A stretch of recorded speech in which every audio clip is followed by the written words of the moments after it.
السلام علیکم ورحمۃ اللہ وبرکاتہ۔ امید کرتا ہوں آپ خیریت سے ہوں گے۔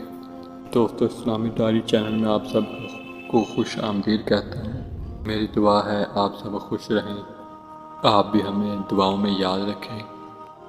حضور پاک صلی اللہ علیہ وآلہ وسلم نے فرمایا، 4 چیزیں آپ کو پریشان یا بیمار کرتی ہیں: زیادہ لوگوں سے میل جول، زیادہ باتیں کرنا، زیادہ سونا، زیادہ کھانا۔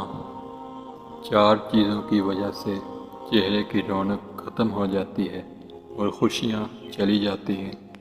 عزت نہ کرنا یا کسی غلط چیز پر اصرار کرنا، بغیر معلومات اور بغیر جانتے ہوئے بحث کرنا، کسی غلط چیز کو بے باکی سے بغیر کسی خوف سے کرنا۔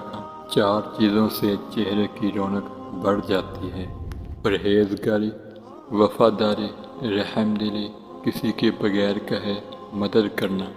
4 چیزوں سے رزق کی فراوانی رک جاتی ہے: صبح فجر سے طلوع آفتاب تک سونا، نماز نہ پڑھنا یا پابندی سے نہ پڑھنا، سستی کرنا، دھوکہ دینا۔ 4 چیزوں سے رزق بڑھتا ہے: راتوں کو اٹھ کر عبادت کرنا، بہت زیادہ پشیمان ہونا اپنے گناہوں پر، مستقل خیرات کرنا، ذکر کرنا، اللہ تبارک و تعالیٰ کو یاد کرنا۔